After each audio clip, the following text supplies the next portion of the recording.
Hi Brian! Welcome back here on Mystery Connection. Hello, Virgil. How are you doing? Hi, Brian. You know my friend Chris? Yes. Yep.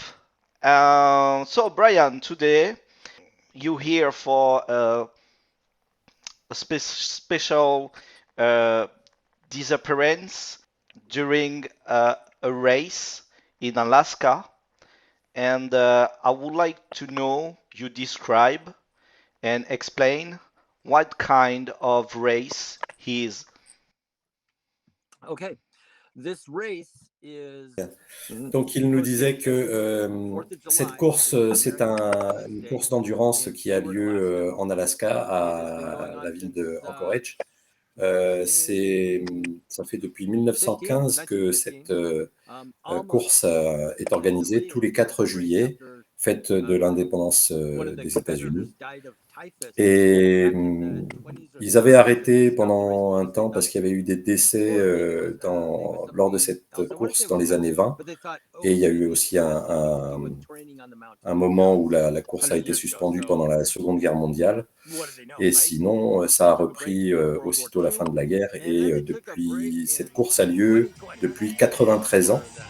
Et il y a eu un événement en 2012.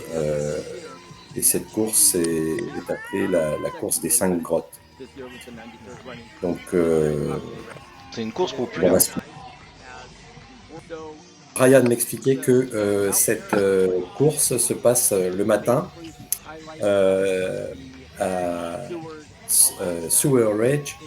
C'est le village en fait qui est vraiment au pied de la montagne. C'est le marathon de la montagne en fin de compte que ça s'appelle. Et cette course très spéciale se déroule dans la journée de la façon suivante. C'est-à-dire que le matin, ce sont les enfants qui partent en premier, qui font 3/4 de mille au pied de la montagne, qui montent un petit peu, ils redescendent et finissent la course vers 10h30, 11h. Ça, c'est pour les enfants. C'est le timing des enfants. Et ensuite, les femmes partent vers 11h15, font à peu près le même circuit. Elles grimpent 1000 sur le flanc de la montagne et redescendent, font la boucle en circuit inverse. Et à partir de 15h, ce sont les hommes. Donc Brian était là sur cette course pour la faire. Et donc, lui est parti sur les 15h, aux alentours des 15h.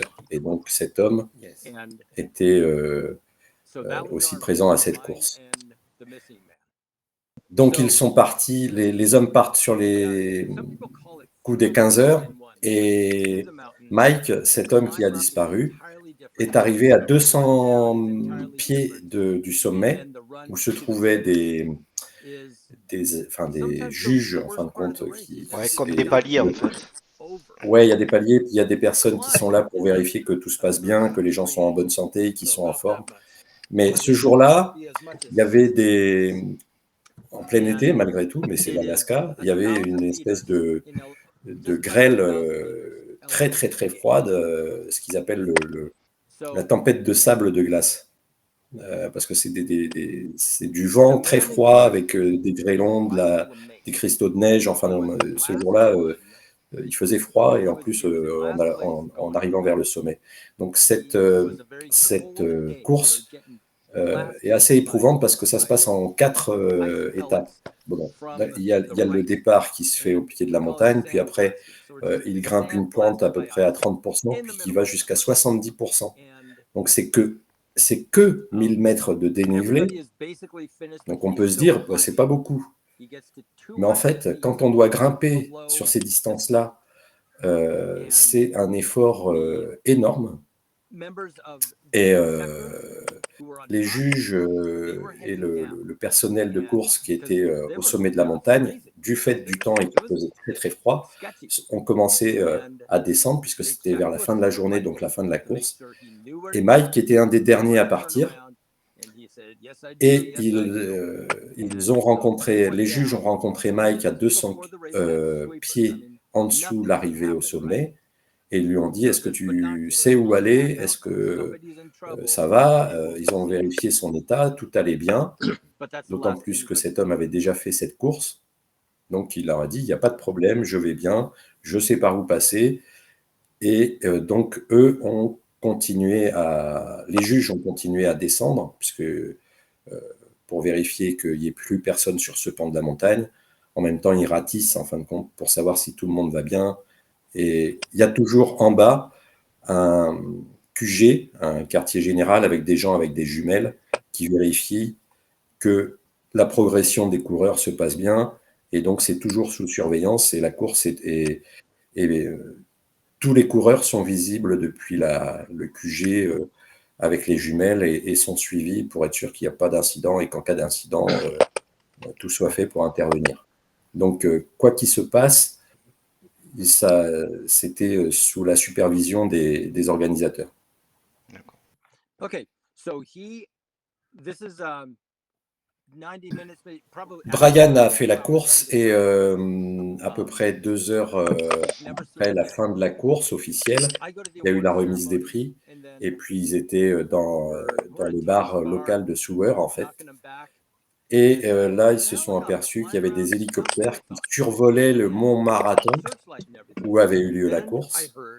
Et ils trouvaient ça un peu bizarre. Et puis, ils ont entendu qu'il y avait eu quelqu'un qui avait disparu. Alors, lui pensait, comme beaucoup de personnes, que comme ce jour-là, il y a beaucoup de monde qui vient sur place, qui ne sont pas du coin et qui font plein de choses différentes, comme aller se promener sur des bateaux après la course. Ou il s'est dit que cette personne était rentrée chez lui en voiture après la course, après avoir fini sa course. Et puis, voilà.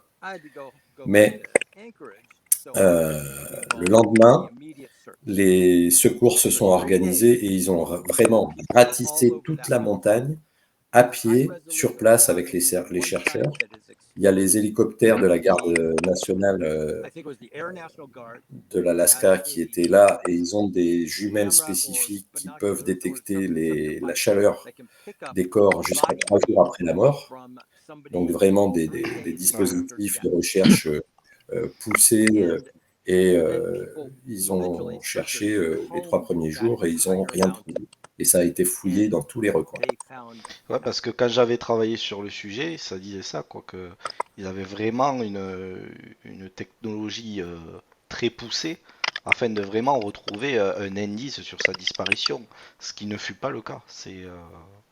Oui, puis il y avait vraiment beaucoup de monde sur place, entre les organisateurs et les équipes de recherche qui se sont déclenchées tout de suite, déjà à la fin de la course, et puis dès le lendemain se sont organisés pour retrouver cet homme. Donc tout de suite, le dispositif a été mis en place et il y avait vraiment beaucoup de monde. Donc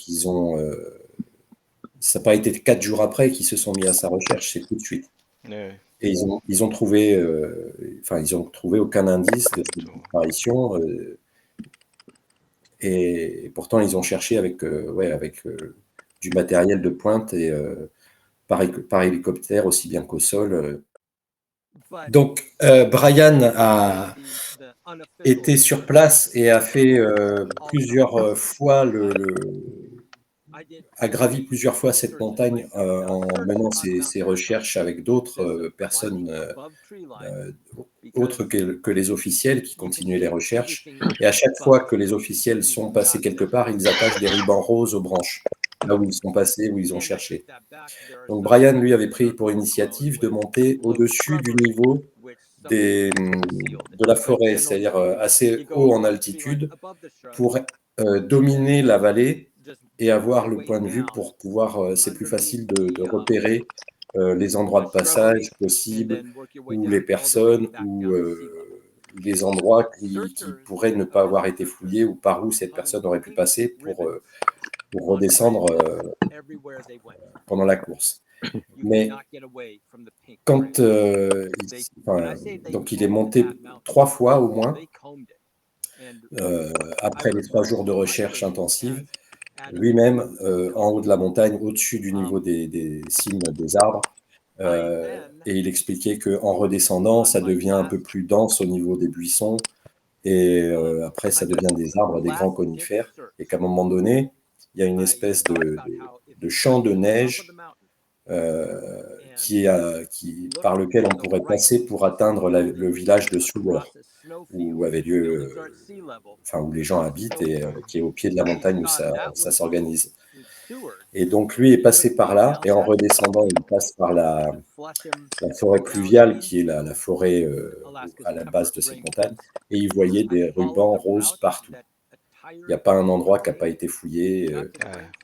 Il l'a vu de lui-même de ses yeux, et il y avait des rubans roses vraiment partout. Ils ont vraiment ratissé, scruté la montagne de fond en comble, des 2 côtés, pour essayer de retrouver cet homme. Mais ils ne l'ont pas retrouvé. Et il n'y avait pas des traces d'animaux, d'ours par exemple, qui auraient pu peut-être...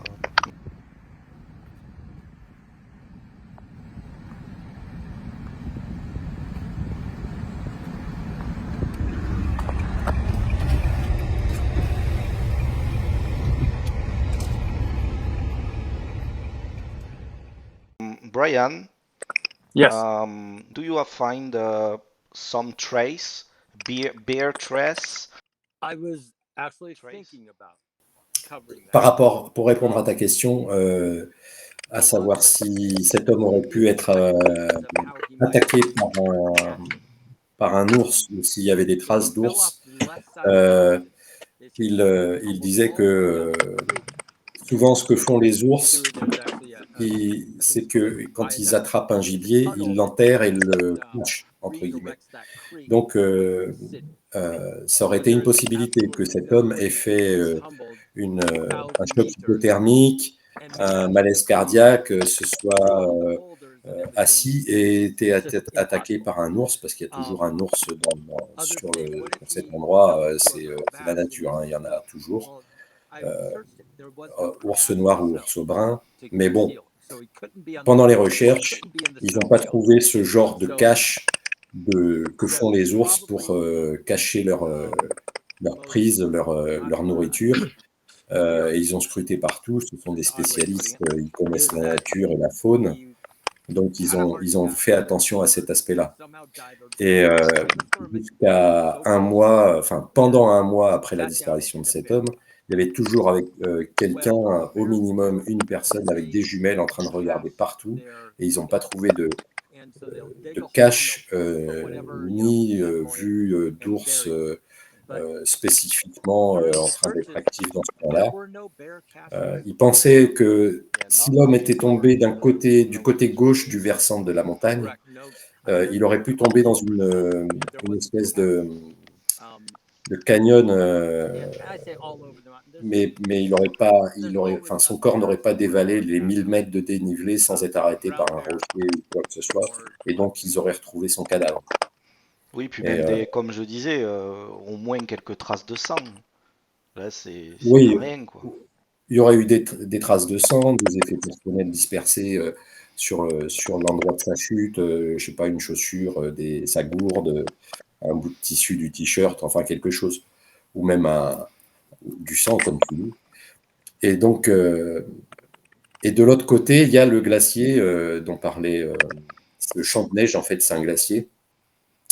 Ils ont mis l'hypothèse qu'il aurait pu traverser le glacier et tomber dans une crevasse. Mais Brian s'est rendu sur place, a cherché avec d'autres personnes. Il n'y avait pas de crevasse sur le glacier à cette époque. Ils ont sondé, fouillé, et ils n'ont pas trouvé de crevasse sur le glacier au moment de la disparition et pendant le temps des recherches qui ont duré jusqu'à plus d'un mois après et de manière intensive. Et aussi ce que disait Brian, c'est que quand il y a un gibier, enfin, une dépouille, un corps en décomposition, même enterré, il y a ce qu'ils appellent voilà, des charognards, souvent des grands corbeaux, qu'ils appellent un raven, qui signalent en fait les endroits des corps, des dépouilles. Et il n'y a pas eu cette activité qui a été remarquée sur les endroits qui étaient recherchés sur le mont Marathon.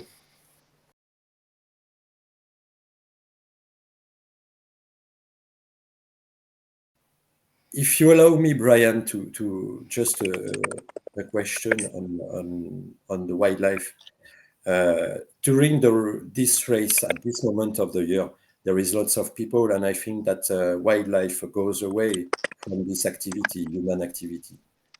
Generally, there was 1 year during the race. There was a Donc je demandais, j'émettais cette supposition avec Brian, c'est que comme avec toute cette activité au moment de la course, toute activité naturelle, les ours, les animaux doivent fuir l'activité humaine à ce moment de l'époque. Et il me disait, il y a 250 jeunes qui font cette course, 300 hommes, 300 femmes qui sont participants et courent ce marathon sur le mont Marathon. Et en plus de tous les spectateurs qui sont disséminés le long du parcours pour tendre de l'eau, donner un coup de main, et les volontaires qui sont organisateurs de la course. Donc il y a vraiment tellement de monde que oui, c'est sûr que la faune fuit l'endroit.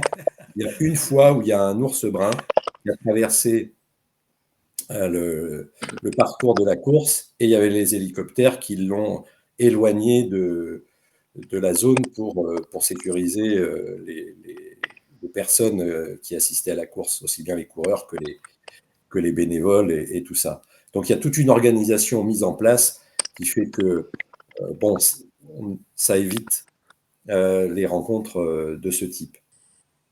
Donc ouais, c'est vraiment l'hypothèse que cet homme ait été attaqué par un ours, ce qui peut être une possibilité, hein, comme c'était en fin de journée, pourquoi pas, mais disons que par la suite, les recherches et les observations ne laissent rien penser de tel, parce qu'il n'aurait pas traîné le corps de cet homme à 40 km comme ça, c'est pas l'habitude des ours. Puis on aurait retrouvé des traces, et comme je dis, au moins quelques taches de sang, ou enfin, c'est un bout de tissu, quelque chose, quoi.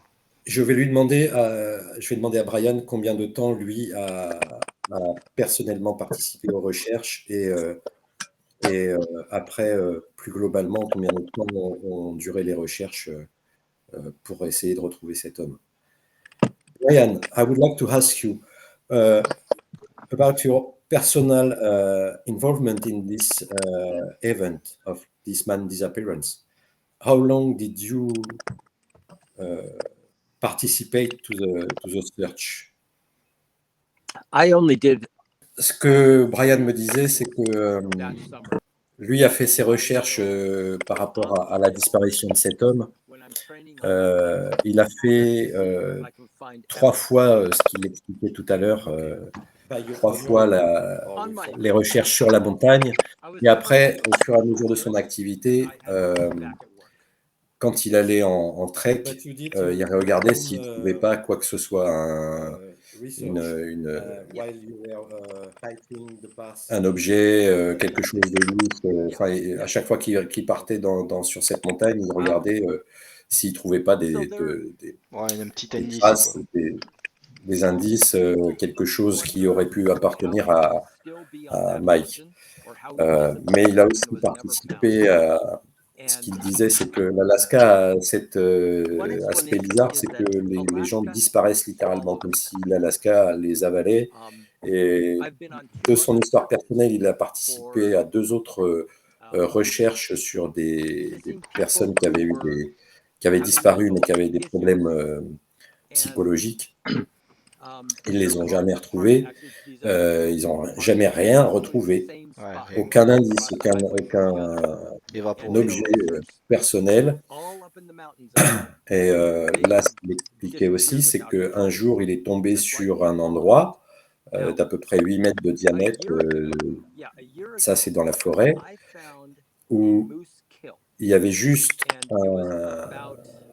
il en a déduit que c'était un élan qui avait été tué, par quoi, il ne sait pas, parce que la seule chose qui restait sur place, c'était de la fourrure, et pas la peau dépecée, hein, comme le feraient les chasseurs, mais simplement des poils et un morceau de la mâchoire. Pour faire disparaître un animal de plus de 500 kilos comme ça, sans qu'il reste les sabots, le squelette, parce que d'habitude les chasseurs dépecent leur proie sur place, ils n'emmènent pas tout, ils prennent que la viande, la fourrure, le reste, le squelette Le et les nécessaire. entrailles sont laissés sur place. Mais là, il n'y avait rien d'autre. Il n'y avait que de la fourrure et ce bout de mâchoire.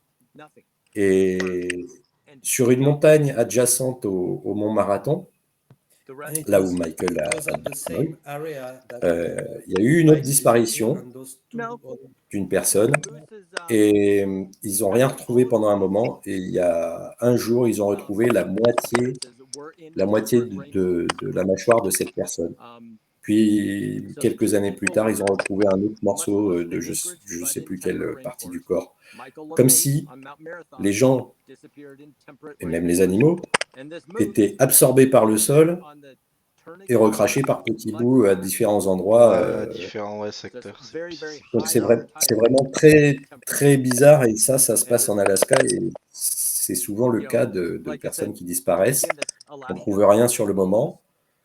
Et de temps en temps, on retrouve un os par-ci, un os par-là. Donc, c'est vraiment très, très troublant. Brian nous précisait que cet homme participait à la course du Mont Marathon pour la première fois. Et il a disparu sans laisser un seul indice derrière lui. Ils n'ont jamais rien retrouvé jusqu'à présent. Aucun de ses effets personnels, même pas son dossard, qui aurait, s'il avait été Traîné victime d'une chute ou d'un animal, son dossard aurait volé avec le vent, on l'aurait retrouvé quelque part dans des branches ou sur le sol. Mais jusqu'à présent, depuis sa disparition, toutes les recherches qui ont été menées sont restées sans résultat, puisque rien n'a été retrouvé de cet homme, ni en Alaska, ni ailleurs. Brian, what can you tell us on this event after all the things that you report to us? What is your conclusion? My conclusion of what happened to Yes. Mr. LeMaitre? Yes. My conclusion is that it's a mystery. Que je demandais à Brian, c'est quelle était la conclusion qu'il tirait par rapport à cette disparition, la disparition de cet homme. Et il nous confie que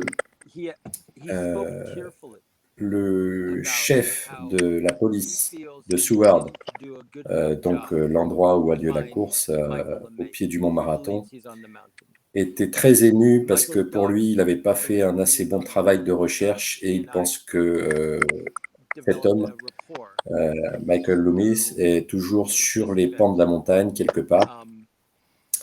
La fille de Michael pense aussi que son père est toujours sur cette montagne. Brian a développé une relation avec la fille de cet homme au fur et à mesure du temps et par le fait qu'il s'est investi lui-même dans les recherches.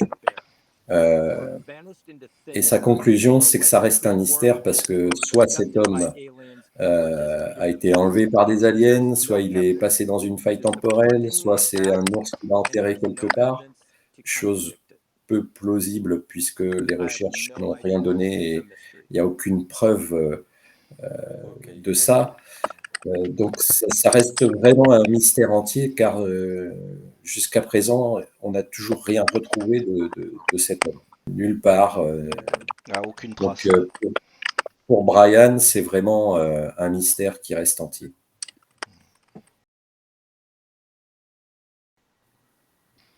Ouais. C'est quand même dingue de disparaître comme ça sans laisser de traces. Ouais. Et puis, c'est encore plus fou parce que avec le monde qui s'est investi dans les recherches, le monde qui était présent au moment où ça s'est passé, comment ça a pu se faire Ouais, puis que... il y a des paliers, enfin, c'est quand même, c'est quand même fou de disparaître totalement comme ça à une distance si courte, quoi, et de pas laisser la moindre trace, c'est ça le plus dingue. Oui, puis cet homme devait finir la course.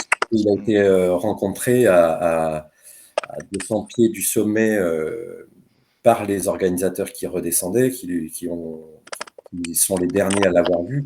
Donc il aurait dû être, enfin s'il avait continué sa course, il aurait dû être repéré par d'autres sauveteurs après.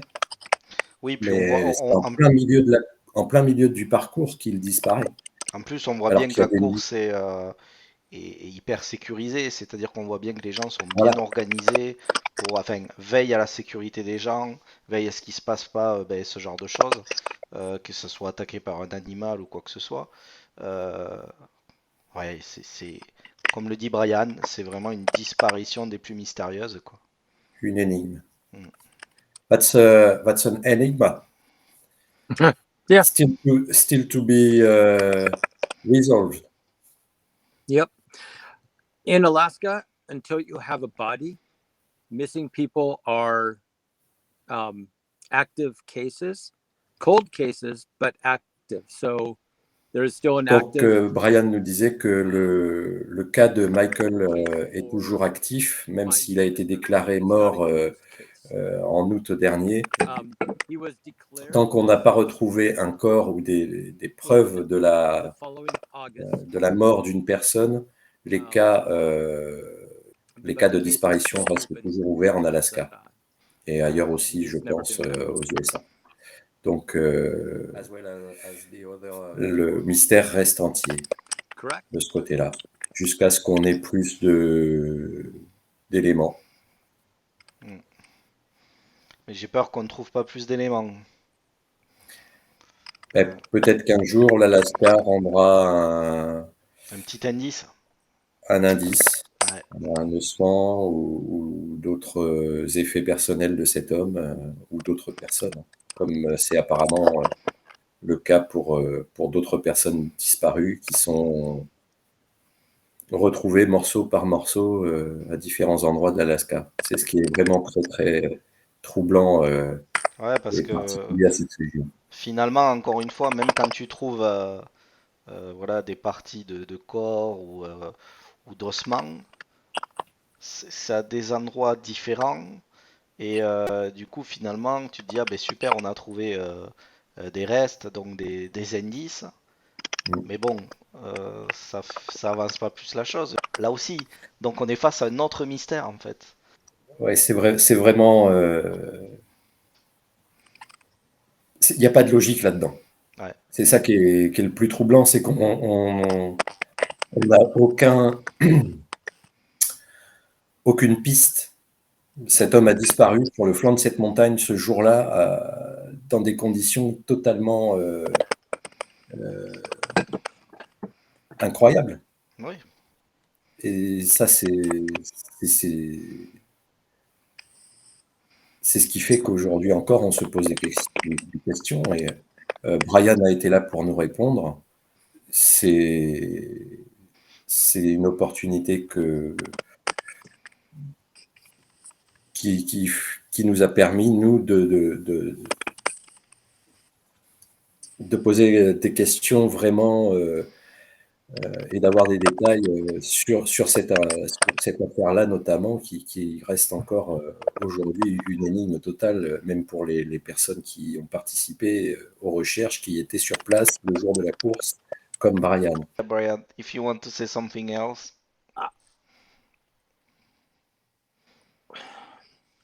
I think I better tell Marianne, the daughter, about this interview, and you, I presume, would want to interview her if she's willing. Indeed. Okay. Indeed. It's I want to make things clear. It's just if she's willing to do it. She would contact you. Indeed. Okay. I will send her a message. No, thank you. Fine. Sounds really good. Yeah. Okay. It's really good. Yeah, Okay. we have already chance to have you here to talk Indeed, yes. about this. Yeah. Thank you, Brian. And don't forget, You're welcome. you special reporter now in Alaska. Mystery Connection channel grow up so fast. So it's very nice because French people have possibility to understand this kind of stories and different encounters. So it's very nice and unlimited thank you for Brian. Yes. De nada in French. All right, we done? You're officially a member of the Connexion Mystère team. Yeah. All right. With you? I'm a journalist correspondent. Awesome. Yeah. Yeah. I agree. All right. Thank Really you, nice Brian. to meet you. Yeah. Have a Bye. nice day, and I will. see you later. And we stay connected to mystery. Keep in touch. Will do. Bye. Bye Cheers. bye. Donc, on est parti pour le débrief.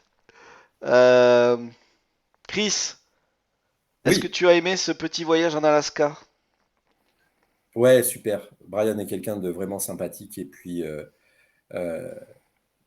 là, on a pu lui poser des questions sur une histoire qui est vraiment troublante et qui reste une énigme encore à ce jour, puisque la disparition de cet homme pendant cette course sur le mont Marathon à côté de Seward en Alaska, lui était présent et il a bien voulu répondre à toutes nos questions avec la plus grande sympathie. C'est franchement quelqu'un de très sympathique.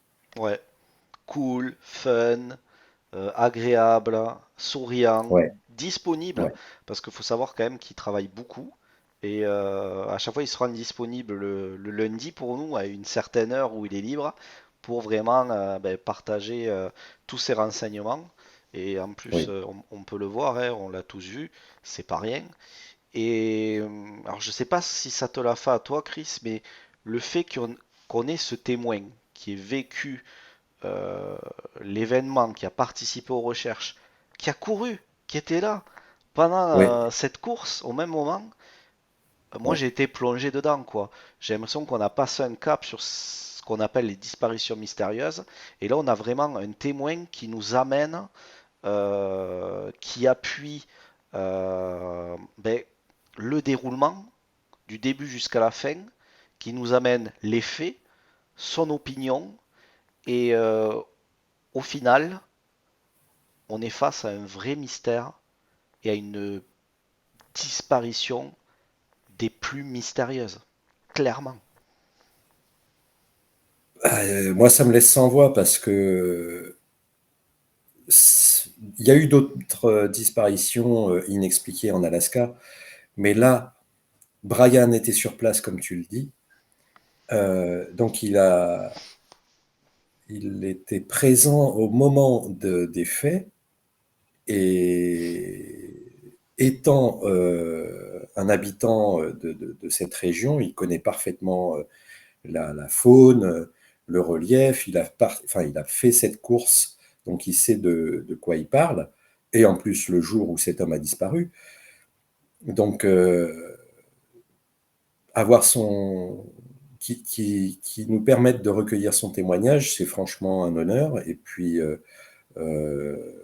il nous a fourni tous les détails qu'il pouvait avec la plus grande sincérité. Et c'est vrai que il le dit lui-même, hein, personne n'a retrouvé encore aujourd'hui aucun indice appartenant à cet homme. Pas de vêtements, pas d'ossements, rien du tout. Rien du tout. Et pourtant, là, il le répète à plusieurs reprises, la montagne et la région, enfin principalement la montagne, a été recherchée tout de suite. Dès le lendemain, des recherches organisées avec des hélicoptères, des moyens techniques phénoménaux de pointe, des équipes nombreuses, des bénévoles qui recherchent pendant longtemps, plusieurs jours, plusieurs semaines, plusieurs mois, et même encore maintenant, le cas reste ouvert parce qu'on n'a toujours rien retrouvé de cette personne. C'est Et ça qui est dingue. Pas un seul morceau de tissu, pas même un morceau de son dossard qui aurait dû être arraché facilement. Ou s'il avait été traîné, des traces des chaussures qui traînent au sol, des traces dans la terre, enfin je sais pas, quelque chose, rien. On a l'impression qu'il s'est évaporé. Ou comme dit Brian, la montagne l'a mangé. C'est voilà, alors c'est fou. on peut émettre beaucoup de théories, les failles temporelles, l'abduction par des aliens, les plus paranormales possibles, on va dire, mais dans la logique, c'est pas un animal, enfin un ours ou un grizzly qui aurait pu s'attaquer à lui et le traîner et puis l'enterrer comme il nous explique que les, les- c'est ce que font les ours et les grizzlies pour une proie qu'ils ont tuée.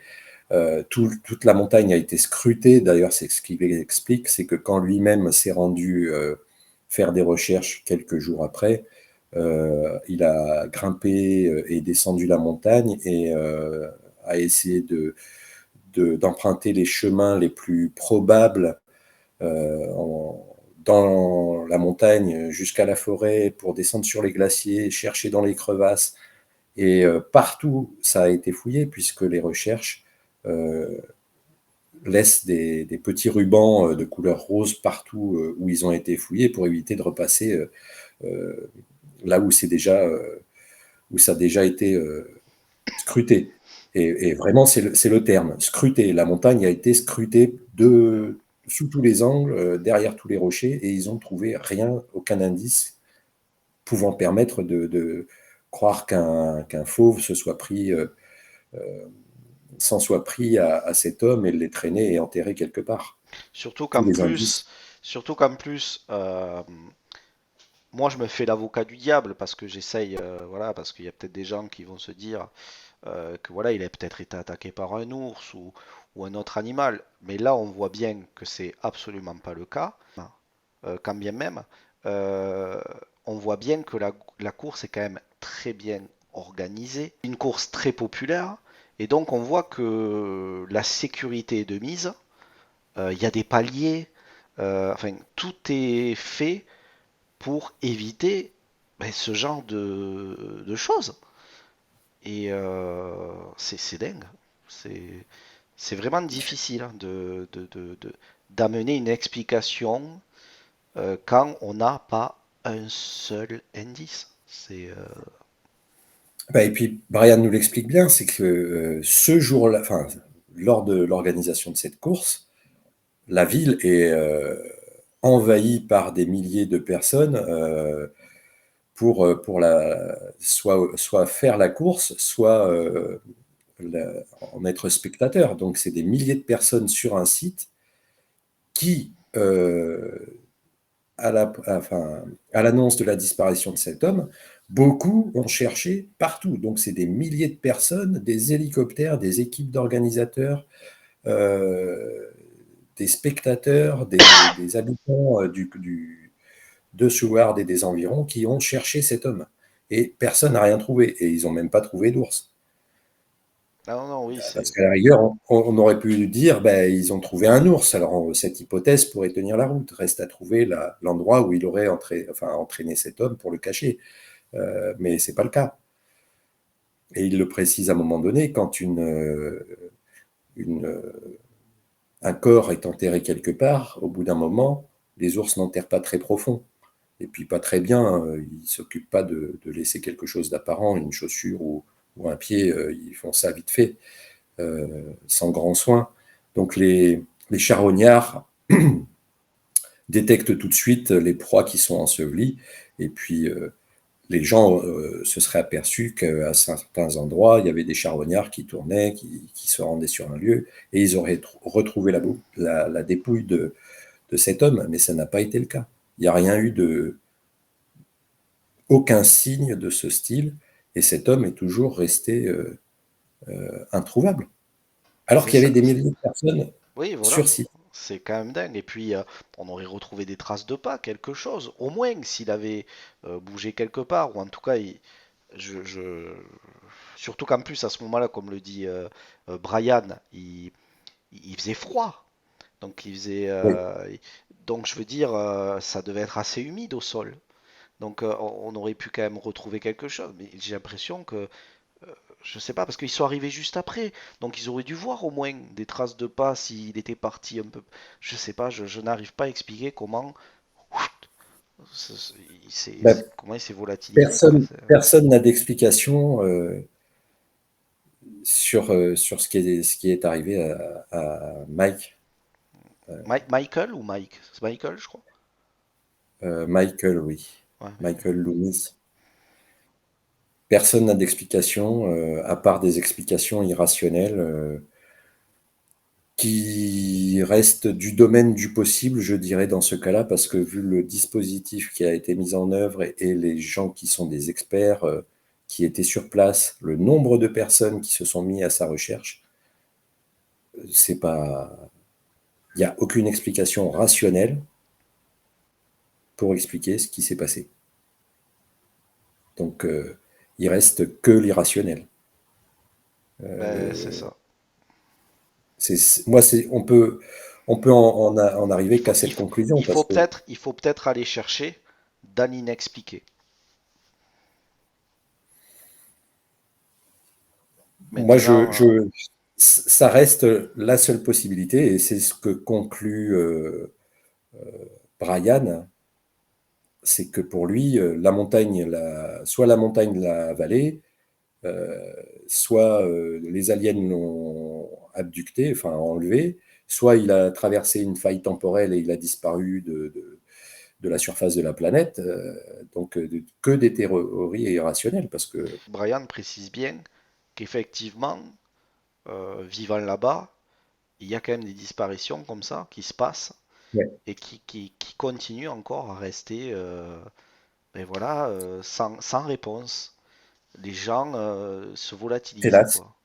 Alors bien sûr, il doit y en avoir où c'est tout à fait explicable, il n'y a pas... enfin, Oui, voilà, mais, faut mais, pas tout mais, mettre sur le domaine de l'irrationnel, mais exactement. Mais il y a quand même ce phénomène en Alaska où ces gens se volatilisent, quoi. Et qu'on le veuille ou non, ça se passe. Ça se passe. Donc, c'est vraiment troublant, quoi. Enfin, dans ce cas-là, je pense que tous les experts sont vraiment sans pouvoir donner de réponse. mais c'est ça qui est bien aussi, c'est que là, Brian nous amène des faits, il était sur place, il a participé aux recherches, il sait qu'il y a eu les experts, il y a eu, enfin, tout le monde s'est déplacé, même les militaires, que je sache, je crois. Non, alors je ne sais pas si les militaires se sont déplacés pour les recherches. Peut-être. Mhm. Ça, il nous précisait que Michael Loomis était employé sur une base militaire. Ah oui, voilà. Ouais. Donc l'hypothèse qu'il ait organisé sa disparition ne tient pas vraiment la route parce que déjà il y a eu une enquête faite par son assurance et puis je pense qu'en étant personnel militaire, il ne l'aurait pas laissé disparaître comme ça sans engager de recherche pour savoir où était passée cette personne.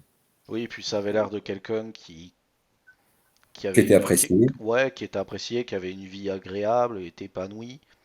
Je Voilà, vois il n'y avait pas. aucune raison pour en conclure en arriver à cette conclusion-là. Et il aurait vraiment pu choisir un autre moment si ça avait été sa volonté de disparaître que une course et un moment où il y a des milliers de personnes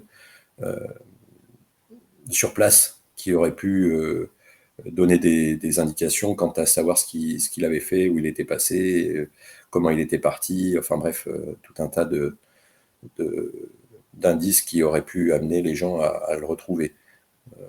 Enfin, je pense que c'est pas crédible du tout. Oui, et puis, encore une fois, ce que je disais, c'est que là, on a quand même des enquêteurs professionnels, de vrais experts, la police, et ils en arrivent tous à la même conclusion, c'est-à-dire que il n'y a pas d'indice, quoi. C'est vraiment, il est où, qu'est-ce qui s'est passé, on ne peut pas avancer, quoi. Voilà,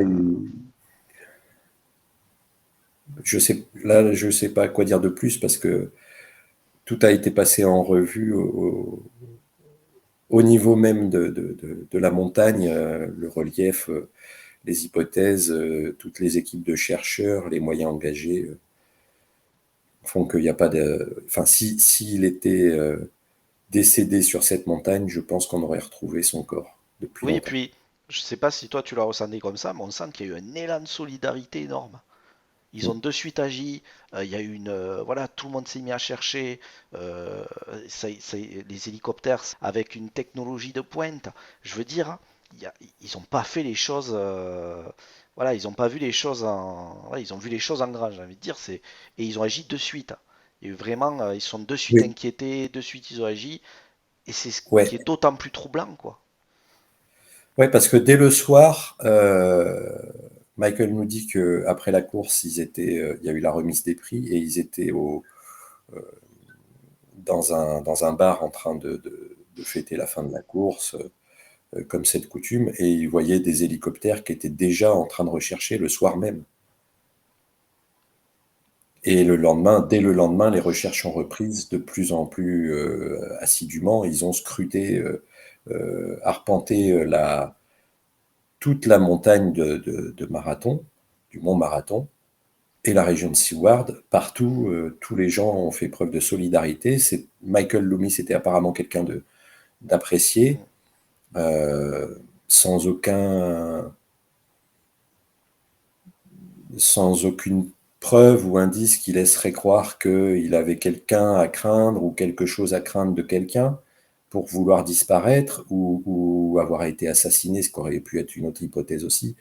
Donc là, il y a eu un élan de solidarité de la part de tous les gens présents pour la course euh, sans, sans commune mesure, et puis immédiatement. Euh, Et malgré ça, le cas reste ouvert parce que il n'y a aucun de ses effets personnels et ni d'ossement de cet homme qui a été retrouvé à ce jour. et je dois t'avouer que là, je me pose sérieusement des questions sur notre environnement. Je sais pas, ça me trouble, vraiment. Tu sais, le fait de savoir que les gens ont agi de suite, qu'il y ait vraiment eu des experts sur le terrain qui se sont réunis, qui ont fait le taf, quoi. Je sais pas, ça me trouble vraiment. Et cette, je sais pas. Je sais pas, il y a un truc qui me. C'est troublant. Ouais. C'est Parce que tu troublant, vois, c'est une énigme. quand on parle de cryptides comme le Dogman, l'homme sauvage, tout ça, c'est euh, comment te dire, on a du recul là-dessus parce que on ne sait pas vraiment encore, rien n'a été prouvé là-dessus. Donc on recherche, on travaille, on essaye d'analyser, d'avancer, de comprendre. Là, ces choses-là se sont passées. Les faits sont là. C'est Et Brian était témoin, mais c'est un parmi des milliers. c'est ça. De tous les autres coureurs, aussi bien qu'organisateurs, les volontaires, les spectateurs aussi, qui se trouvent sur les bords du parcours pour donner des gourdes d'eau aux coureurs, les encourager et tout ça, qui sont sur les flancs de la montagne, alors peut-être pas jusqu'en haut, mais il y a du monde, quoi. Il y avait du monde à ce moment-là. Euh, Michael est vu pour la dernière fois par une équipe qui se trouvait au sommet de la montagne, du parcours de la montagne, qui l'a rencontré à 200 pieds du sommet de la montagne, en lui demandant si ça allait, s'il savait par où passer pour finir sa course, et il avait l'air en forme, et c'est la dernière fois qu'on l'a vu. Donc il y avait du monde sur place, et puis c'est totalement incompréhensible. Oui, parce que Vraiment. même s'il était pas, façon de parler, bien sûr, qu'il avait un certain âge, hein, il n'était pas tout jeune, mais il avait quand même, il était affûté. On sent que voilà, Oui, c'était quelqu'un qui aimait le sport, qui pratiquait et qui voilà, qui faisait cette course par plaisir avant tout et et de toute qui, et c'est ça qui est qui était un habitant de la région, donc de l'Alaska, depuis plusieurs années. Donc quelqu'un qui se lance pas dans une course à son âge et puis j'ai sans envie de te dire c'est préparation. j'ai envie de te dire c'est pareil, cette course, elle est préparée et elle est vraiment bien préparée, on le voit. Donc les gens quand ils préparent le chemin que va parcourir le coureur, voilà, ils savent qu'il va pas tomber dans une crevasse ou tu vois ce que je veux dire.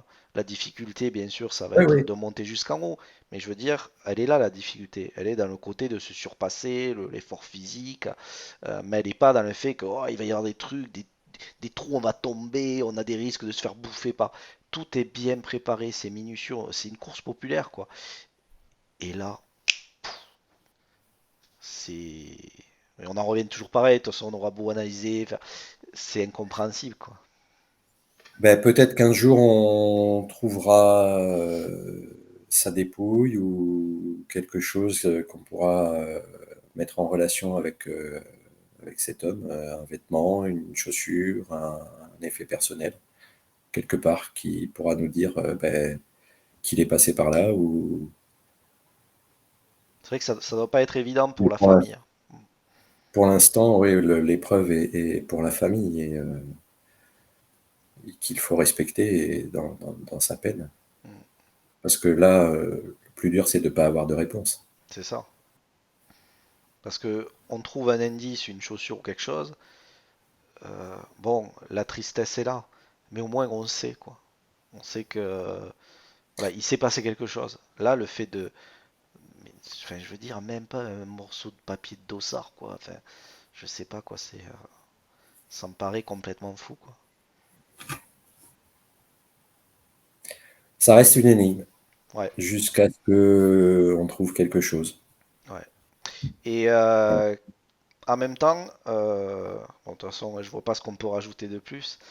Enfin, c'est l'Alaska, on va dire, hein, c'est la terre des Ouais, mystères, hein. ouais, Peut-être, on dirait il y en bien. a d'autres, hein, mais l'Alaska est bien particulière par rapport à ça.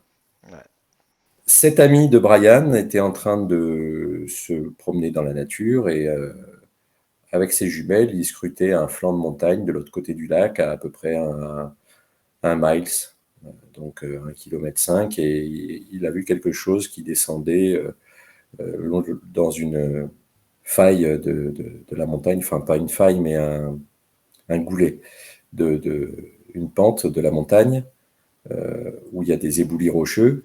Il voyait un truc noir, alors il pensait que c'était un ours, et puis il a mis ses jumelles pour observer quelle était cette créature, et là il s'est rendu compte que c'était un Bigfoot d'une taille conséquente, qu'il l'a regardé droit dans les jumelles plutôt que dans les yeux.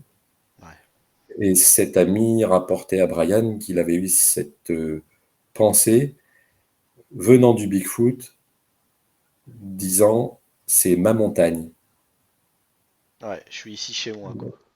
Voilà, c'est ici, c'est chez moi, c'est ma montagne. Donc ça a un peu perturbé cet ami qui après s'est mis à faire des recherches sur Internet pour en savoir un peu plus sur les Bigfoot, mais sans chercher absolument plus loin. Et à peu près 2 semaines après cette observation, quelqu'un frappe à la porte de la cabine de cette personne, et donc il va ouvrir, et là il voit un chaman Aliout qui C'est qui fou. fait des gestes un peu particuliers, C'est et quoi qu'il a qui fait? lui dit C'est comme ça qu'il a fait, non? Ouais. oui, quelque chose comme ça, Ouais. et il lui dit il faut pas écrire ce livre. Et le chaman Aliout s'en va. Il lui dit non. Donc l'ami de Brian, interloqué, répond quel livre? Quel livre? Parce qu'il n'avait pas du tout l'intention d'écrire un livre. Il écrivait souvent dans un cahier, mais sans chercher à publier, ou voilà, par plus un cahier personnel que voilà. Et le chaman a répondu tu sais très bien de quel livre je parle. Et sur ces mots, et le chaman a tourné les talons et est parti. Et son ami, l'ami de Brian, est resté plutôt interloqué sur le pas de sa porte. Voilà. Donc là, on est face à encore un mystère. Comment ce chaman a eu cette information? C'est Voilà. Bienvenue en Alaska. c'est incroyable. Enfin, alors C'est bien génial. sûr, Moi, je dis, bien sûr, il y en a qui diront que peut-être cette histoire a été inventée.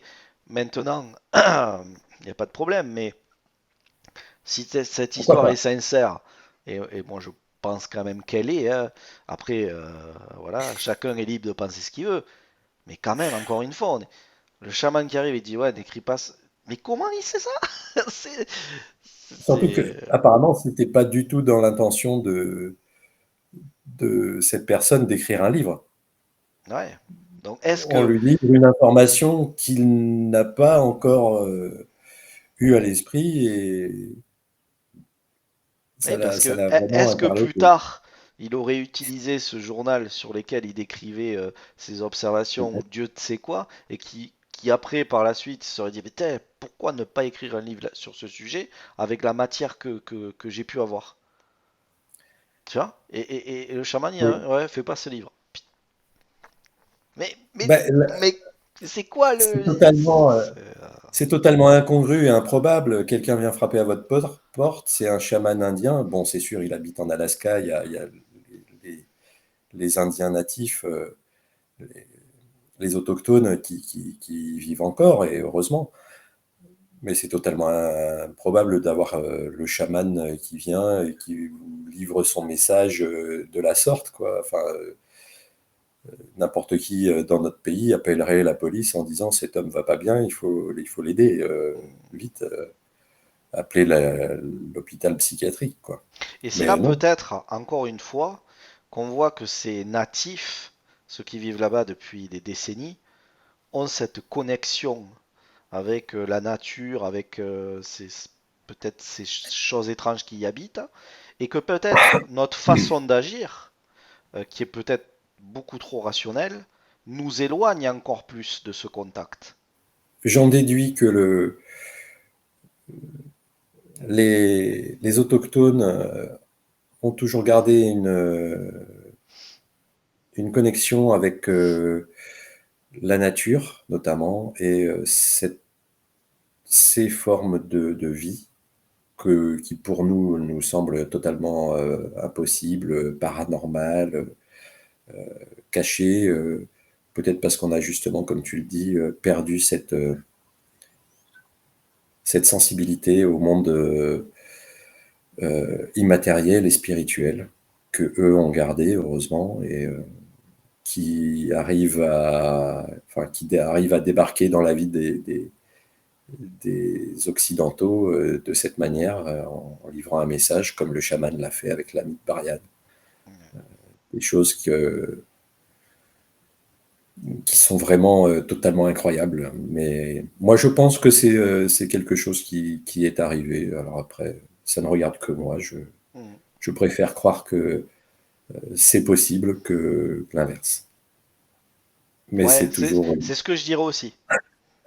C'est une bonne histoire. Moi, elle me plaît. Ouais, Je ne sais pas, peut-être, on a demandé à Brian s'il pouvait nous en dire plus sur cette histoire et sur d'autres, de nous rapporter d'autres faits, ouais. ce qu'il a accepté avec la plus grande joie. Ça, C'est c'est vraiment génial. quelqu'un de sympathique. Et toutes les Ouais, histoires, et enfin, encore une fois, que ça soit en Alaska, parce que bon, ça reste quand même les États-Unis, mais il y a toujours cette désinvolture, c'est-à-dire que eux, il y a vraiment ce côté où ils se montrent, ils parlent ouvertement. Tu sais, à chaque fois, je suis là, et nous, on a encore un petit arrivé comme ça, quoi. On est un peu timide, hein. Tu vois, il y a vraiment ce côté où pour eux, bah, c'est pas un problème, ils vont en parler comme ça ouvertement. Et c'est agréable parce que du coup, je sais pas si toi tu le ressens, mais il y a une complicité qui se fait très rapidement en fait. C'est ouais, c'est très naturel ah chez ouais, eux. c'est Enfin, après, je dirais que l'Alaska, ça doit être vraiment très particulier parce que si nous allions là-bas et qu'on nous racontait des histoires comme ça, euh, je pense que le français, enfin les Français que nous sommes, on mettrait une certaine réserve avant de croire à ce genre de récit. ce qui Mais est bien aussi. pour eux, Mais oui. Mais en pour faisant un juste milieu. voilà, pour les gens qui sont sur place, je pense que ce qui nous semble paranormal, pour eux, c'est des histoires par-ci par-là, mais qui sont crédibles parce que ça fait partie de la terre même de l'Alaska et d'autres régions en Amérique du Nord. Tout comme il y a les contes et légendes en Bretagne avec les Korrigans, je pensais au petit peuple Ouais, qui est évoqué par rapport à l'Alaska, mais en Bretagne, il y a les Korrigans qui sont aussi assimilables à des gens de petite taille, petit peuple. Donc, si on est assez sensible, je ne dis pas qu'il faut croire à tout hein, non plus, mais pourquoi pas? C'est des choses qui, moi, me semblent possibles et de temps en temps qui interviennent dans notre vie bien réelle et qui nous remettent les idées en place, on va dire, ou qui déplacent toute notre rationalité sur sur un autre plan.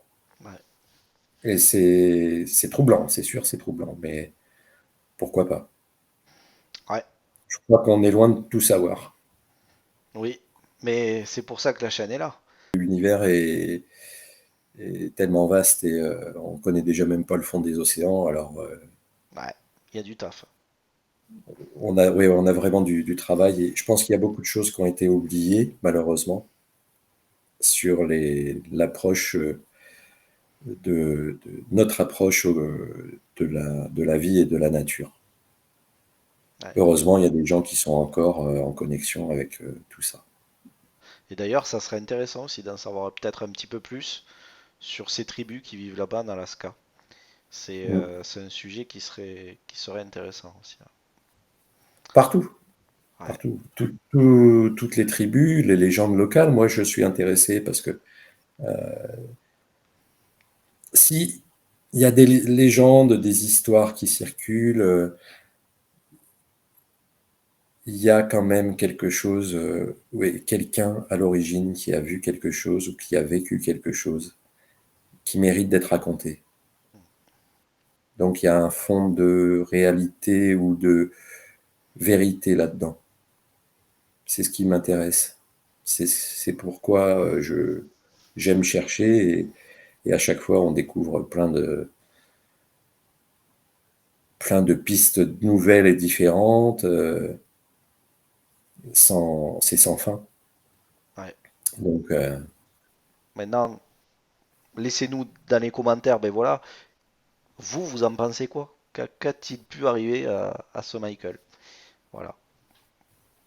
N'hésitez pas à le partager. On dira, Chris et moi, on ira voir un petit peu.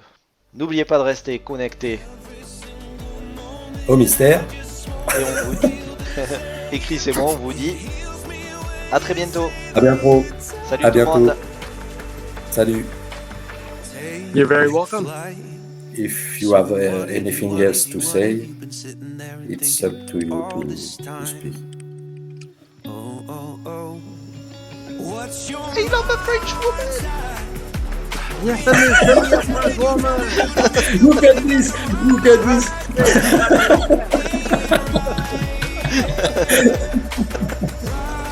Sorry. Sorry about that. Yeah, Uh, I need another one of these. Oh,